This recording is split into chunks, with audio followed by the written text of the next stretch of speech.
ஒத்தக்கால் மண்டபம் பேரூராட்சி சார்பில் தமிழக வெற்றிக் கழகம் தலைவர் ஜோசப் விஜய் முதலமைச்சர் ஆனதை தொடர்ந்து கோவை தெற்கு மாவட்ட தவேக செயலாளரும் கிணத்துக்கடவு சட்டமன்ற உறுப்பினருமான விக்னேஷ் கதிர்வேல் பாண்டியன் அவர்களின் வெற்றியை முன்னிட்டும் ஒத்தக்கால் மண்டபத்தில் இருக்கும் ஈஸ்வரன் கோவிலில் சிறப்பு பூஜை மற்றும் அர்ச்சனைகள் செய்யப்பட்டது.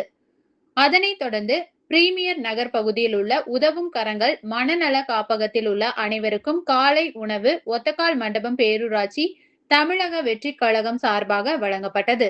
அதில் மதுக்கரை ஒன்றிய செயலாளர் அண்ணன் ரஞ்சித் குமார் அவர்களின் வழிகாட்டுதலில் ஒத்தக்கால் மண்டபம் பேரூராட்சி தமிழக வெற்றிக் கழக செயலாளர் திரு சே கார்த்திகேயன், மதுக்கரை கிழக்கு ஒன்றிய இணை செயலாளர் திரு நா ராஜாராமன், மதுக்கரை கிழக்கு ஒன்றிய இளைஞரணி அமைப்பாளர் திரு மனோஜ் ஜெகதீசன், மதுக்கரை கிழக்கு ஒன்றிய தகவல் தொழில்நுட்ப அணி அமைப்பாளர் திரு க ஹரிஹரன் மற்றும் தகவல் தொழில்நுட்ப அணி இணை அமைப்பாளர் திரு விஜயராகவன் ஆகியோர் இந்நிகழ்வில் கலந்து கொண்டனர்.